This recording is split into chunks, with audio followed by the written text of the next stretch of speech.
Support for this program is provided by the Roadway Safety Foundation, building safety into your drive.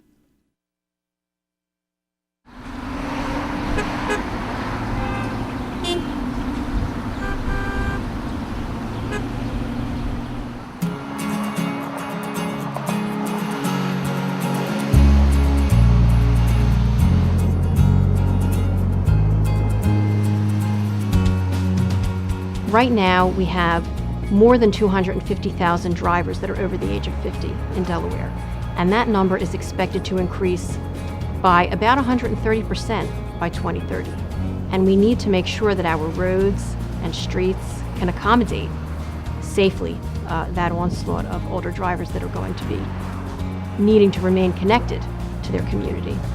Safer roadways for older drivers are safer roadways for everybody.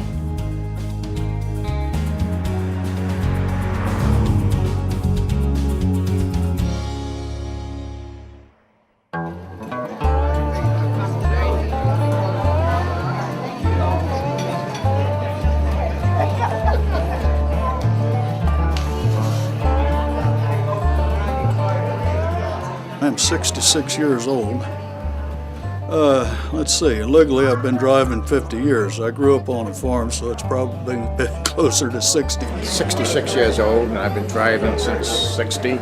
I'm 68 years old, and I've been driving ever since I was about 21. I'm 70, and I've been driving since I was 16. I'm 70 years old.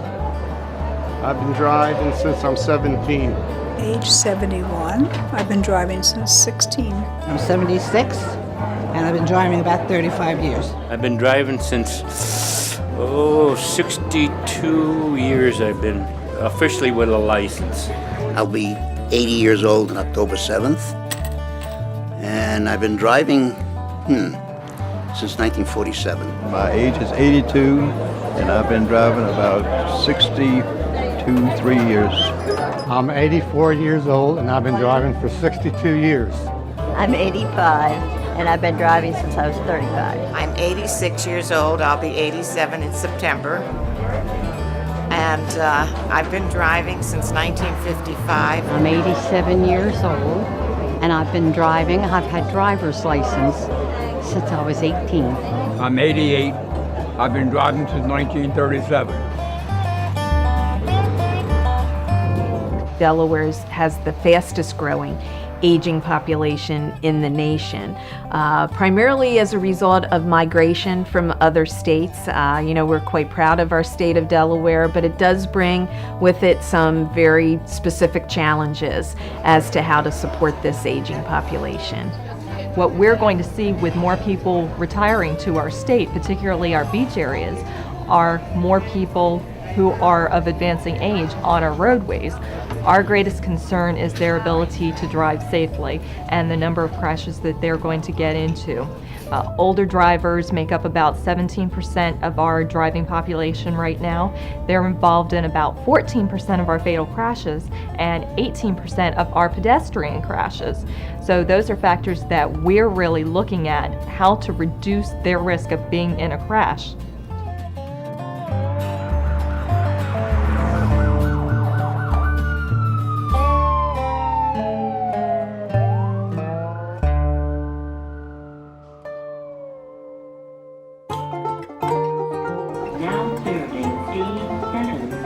There is no age limit on being able to drive. There are medical limitations and requirements that you have to be able to have a certain capacity to be able to drive, but there are no age limitations.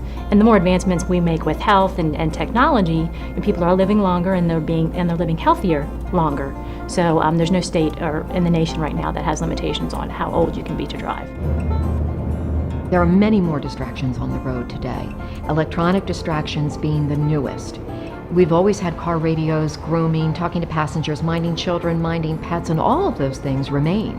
But now we've added to the distractions with GPS devices, cell phones, both hands-free and handheld. The greater we are emotionally engaged in our distractions, be it a conversation with a passenger or a conversation on a cell phone, the greater the distraction and the danger. Not everyone has learned to manage distractions. all kinds of distractions very well. The key to driving safely is learning to manage our distractions. And while older drivers have learned to navigate a number of distractions, we have a lot of other drivers out there that are not driving safely. So we have to be prepared to react to other drivers, not only be good drivers ourselves. You have a lot more aggressive drivers out here now. You know, I mean, they're in and out of traffic, and you know, they can't stay in one lane. People on the road, I think, that disturb me more. There's a lot of tailgating and stuff like that. It's really bad. A lot of people are impatient. They want to just get ahead of you if they can, even though you're doing the speed limit. But what concerns me a lot, the people that don't use their turn signals, for one thing. They'll just make a sudden move and unexpected. Aggressive drivers. They make me so mad. I have had people cut in front of me. I have had people cut me off. They see an older person and they cannot stand it. They want to get around you. They have no respect.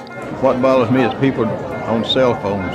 I don't think you should talk on the telephone while you're driving because it distracts you from, what you're doing.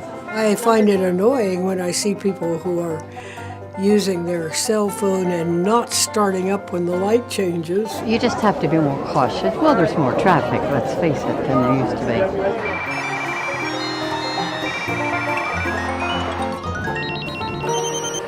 From the standpoint of the Office of Highway Safety, what we try and do is address overall driver behavior. For instance, one of our goals is to reduce people who speed on the roadways so that we can reduce speed-related crashes. Drivers who are speeding and aggressive are a particular threat and very frightening to older drivers who might not be comfortable with these people going so fast around them. So we realize that as we impact overall driver behavior to make it safe, we're by its very nature going to impact senior driver behavior.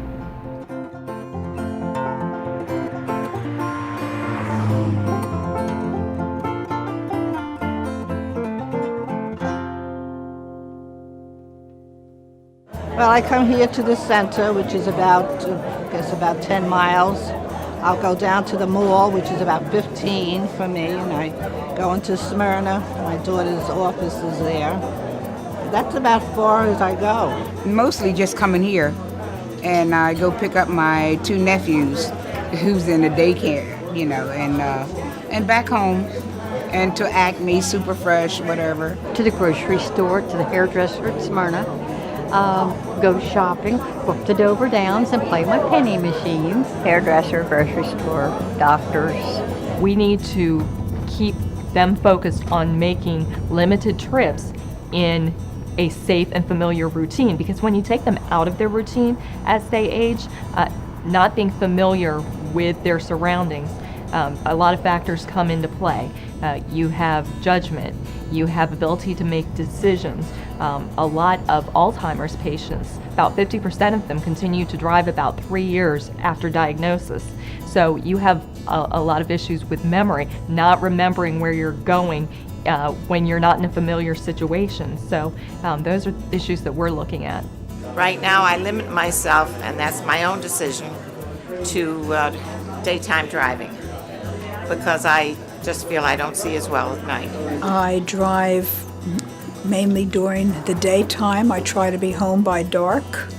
I don't go out in the heavy work traffic in the morning, or I'm home in the afternoon before the work traffic begins. I find it's much safer than when everyone's rushing to get to work or rushing to get home.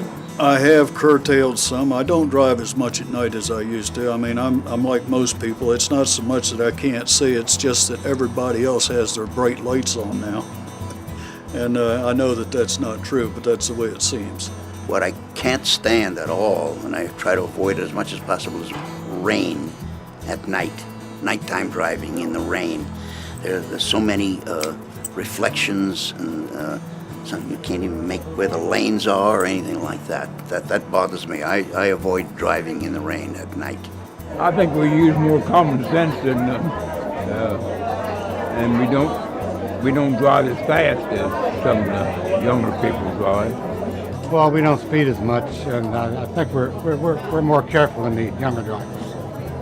Sure, I'm confident. I'm very confident in the way I drive.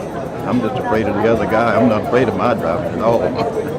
They are experienced. They do know the routes, especially if they've been living here, quite a while.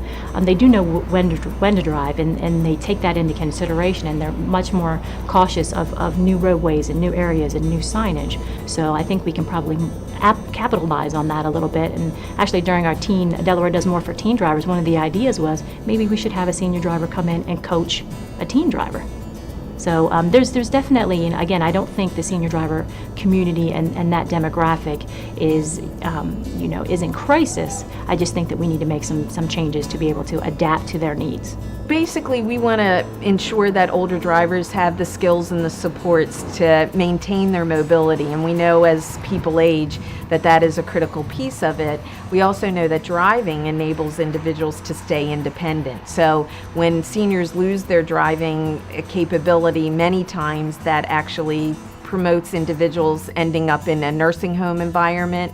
We're very committed to looking for alternatives to arriving at that decision prematurely, if you will. So mobility and access to transportation are key issues in order to promote independence for seniors.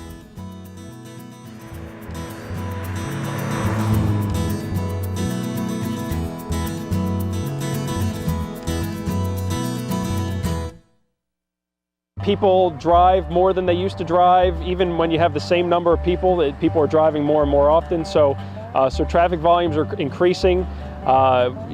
Speeds tend to increase as well as years go on. So those are many of the issues we're trying to deal with as a state agency working on transportation projects.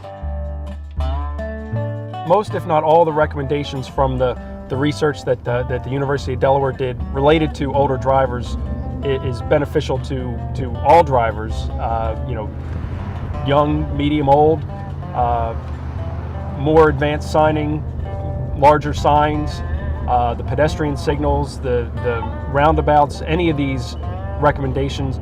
The older drivers might have more problems with these issues, but if we follow those recommendations, we certainly, there are benefits to all drivers and pedestrians, users of the road system. We're going to update our signal design manual. Probably one of the things we're going to do is set up a more of a defined standard on exactly how we do the signs, both in advance of an intersection and directly at the intersection. Really focusing on getting more overhead signs that are larger letters, that are more legible to the people with poor vision, more understandable really to the general public. Pretty much our standard would be a 12-inch letter height, which really ends up with a 16-inch high sign.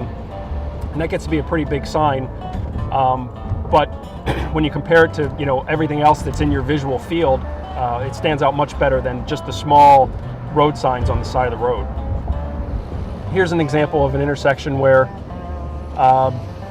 if you're not from the area, it's very hard to see the small street blade sign right in the middle of the road that says Christina Parkway. Today we would probably design this signal a little bit differently, and we'd have the overhead signs.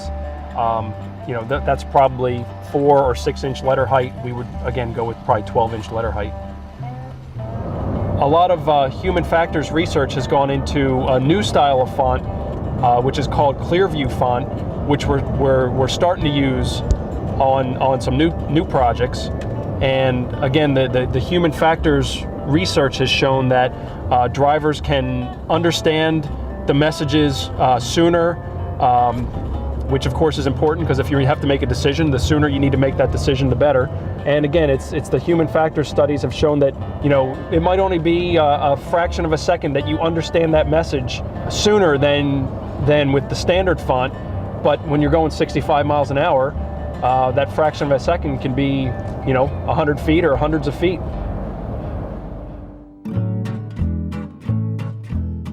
One of the recommendations of the report was to standardize our signal head configurations. And throughout most of Delaware, our signal heads are pretty standard. We use 12-inch lenses. Delaware was the first state to convert all of our system to the light-emitting diode LED signals, which are brighter and use a lot less electricity. The left turn phasing we have at this intersection is it's called protected permitted left turn phasing. So if you watch the signal, you get the green arrow. This van is making their turn or making a U-turn on the green arrow. It'll go yellow, it'll go red, and then eventually you'll get a green ball. And when that happens, now, as a driver, if I'm up at the stop bar, I can make a left turn when there's a gap in opposing traffic. As a driver, I love this. I can drive at my will. I don't have a red arrow that forces me to stop. Unfortunately, in a lot of locations, we found that drivers are not making good decisions as to when they can make their turn across traffic when they have an adequate gap. So we end up with a lot of crashes. This is one of the things in the research of older drivers that has kind of stood out as a particular problem because of lower perception reaction times and worse visual acuity. In particular, a lot of times the older drivers are making poor decisions as to when they can make the left turn on the green ball. This is an example of the protected only left turn phase, where it goes from green arrow to yellow arrow to red arrow. So there's no, other than following the signal, there's no judgment needed by the driver that, when can I go? I go when the signal's green, and that's it. At a regular four-way intersection, there's 32 places where you can have a conflict between vehicles, other vehicles, and pedestrians. At a four-way roundabout, there's only 8 conflict points. Basically one way in and one way out of each roundabout. Basically, you have one decision when you're entering a roundabout. Do I have a gap in traffic or don't I? If you're some of the left turn movements we were talking about at a regular intersection, or think about if you're making a right turn on red at a regular intersection, you need to know if your signal's green or red. If it's red, you need to know if there's a pedestrian crossing, if there's a car coming from your left, if there's a car coming from the other direction. There's so many decisions you have to make. In a roundabout, there's just one decision. Is there a gap in traffic within the roundabout or not? And when there is, you can go. The concept's not very complicated. You really don't need to go to driver's ed to learn how to drive through it. If you know how to yield at any other intersection, you should know how to yield when you enter a roundabout. Nationwide, the studies have shown that the injury and the fatal crashes are reduced anywhere from 70 to 90% when the roundabouts are installed, again, with proper design and at the proper locations.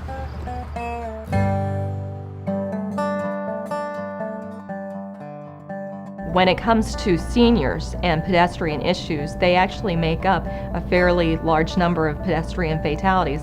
Very often, their mobility is limited. They get into trouble when they try and cross a roadway, perhaps a high-speed roadway, where cars are traveling very fast and they can't make it from one side to the other pretty quickly. And that ties back to the fact that their judgment, and perhaps their judgment is related to their decreasing vision. So they're not judging the speeds of oncoming cars well. They start into the roadway thinking that another vehicle is going to stop, but a vehicle on a high-speed roadway is not going to be able to stop in time in order to avoid hitting that pedestrian. So when we're talking about pedestrian issues related to seniors, things like very bright signs, repeated messages, and audio countdown signals are very useful for them, so they understand, as perhaps they're in the crosswalk, how much time they have to get to the other side.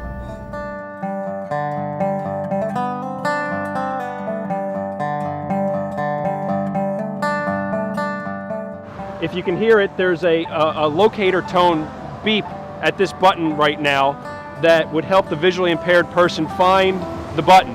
So they would hear the tone, and then they would find the button, and then this is all tactile, so they can feel the arrow, and they would push the arrow.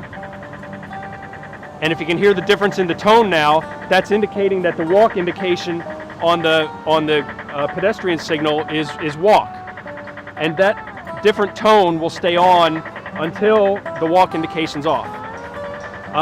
Right now, on the button on the other side of the street, the tone is also there, so as they get partway across the street, that'll help line them up with where they're supposed to be going to stay on the crosswalk. When the walk indication's off, the noise will stop, it'll go back to the locator tone, and the other thing we've installed at this intersection is a countdown pedestrian signal, which that's not, a visually impaired person's not going to get the benefit of the countdown, but national studies have shown that the countdown indication helps many other people understand what we're trying to explain when now the countdown indication's on. Flashing hand means that if you're in the crosswalk, you're supposed to continue on and get out.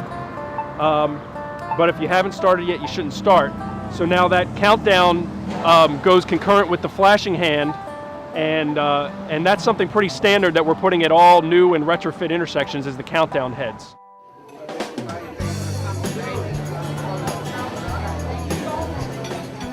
We all continue to age, and we all will become elderly in our future. We want to be able to support people to age in place with dignity and respect, and to look at it from a holistic standpoint, to engage also housing, how we develop housing, our future housing, to incorporate universal design into that aspect, to look at how we do our roadways, greater roadways as well as walkable communities, because we know that as people in the area of health, that walking and exercise actually promotes good health and well-being. So we see this as a holistic approach, but again, I'm going to kind of go back to the whole driving, because it appears to me that when people lose their license or are no longer able to drive, that is the next step in losing independence, if you will. And when we look at land development and how we have been building communities, people are more or less isolated in communities, especially as we look at the fabric of Delaware. You really do need a car many times to get around this state, and that does become problematic for the elderly who no longer drive. There's no state or in the nation right now that has limitations on how old you can be to drive. We do on the vehicle side, however. Once a person hits the age of 85, they are granted a handicap placard for their vehicle. And the reason for that is, and it's in Delaware code, is that not only is it going to identify them to other drivers, but it also allows them to utilize the handicap parking places at areas that have those spaces. For most individuals, driving means independence. So to take away someone's driver's privilege or driver's license, in some instances, and in most instances, is taking away their privilege. But there is a time when the individual is not safe on the road and does not create safety for others on the road as well. I still like my freedom. I like to be able to leave home with a destination in mind and also with some alternatives, and if I want to do them, I do them. I mean, I sure don't want you taking my license away because I'm 70, but there's a lot of these older people I don't think belong on the road neither. Well, I don't see myself stopping unless my family decides they'll make the decision for me. Now, I want to drive as long as I'm able to get around. I have no family here, so as long as I can drive, I'm going to do it. And I have never had a problem. Well, if I got to a stage where I was unable to drive or felt like I didn't belong on the road, yes, I would give up my license. I would give up my license if I was physically unable to drive anymore. Well, I had, just a few months ago, I had a couple of TIAs, and after consulting with my primary doctor, I decided that for the safety of myself and the public, I would not drive anymore. My main concern about people remaining on the road is their safety. And if they cannot recognize that it's no longer safe for them to drive on that road, that we as a society and as a state government are able to support them in first that awareness, and to be able to provide an assessment for them, and to involve them in that process so they actually arrive at that decision that it is no longer safe for them to be on the road, and again to be able to provide them options. When I get a little older and don't want to drive, I'll take the bus or have some kind of transportation, to come and pick me up. Well, I think we could use more bus service. That senior citizens, I think, will use. As the price of gas stays the way it is, they're going to have to use it. In the area I'm in, there is no public transportation. So if you don't have a car, you're not going nowhere. These drivers, their whole life has been about having a car and being able to have that independence of a car. We've gone away, nationally we've gone away from train use, we've gone away from bus use. So we really don't have the infrastructure for those people when they get to a certain age, where they don't feel comfortable behind the wheel. They don't have any choice. All Americans deserve to age with dignity and to be able to use mobility as their key to independence, not a barrier to independence.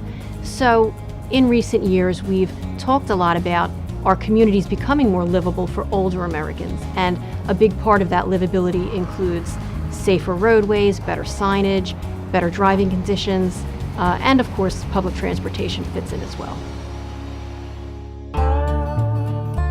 Older drivers, get the facts. Visit safeandmobiledelaware.org. That's safeandmobiledelaware.org.